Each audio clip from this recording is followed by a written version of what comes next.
Смертельную ошибку совершила 32-летняя женщина, решившая перейти улицу Николая Ершова в неположенном месте. Она, засмотревшись в другую сторону, шагнула прямо под трамвай. С места трагедии Нафиса Минязова. Она вернулась.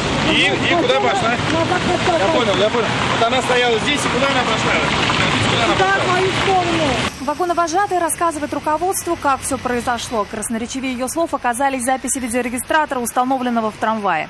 На нем видно, как женщина, отвернувшись от многотонного общественного транспорта, идет прямо на него. Через секунду она попала под колеса. По словам очевидцев, спасатели извлекали девушку из-под колес трамвая буквально по частям. На тот момент она еще была жива. Медики госпитализировали ее, но она скончалась, не доезжая до больницы.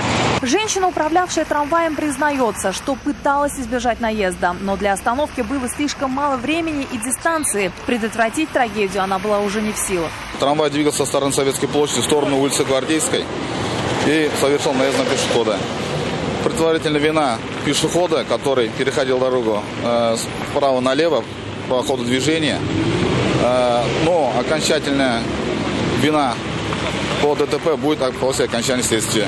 Сейчас следователям предстоит установить степень вины каждого из участников ДТП. Нафиса Минязова, Наиль Абдуллин, вызов 112.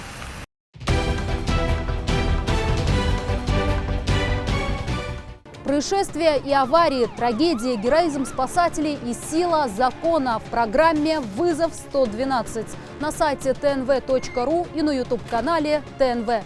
Подписывайтесь.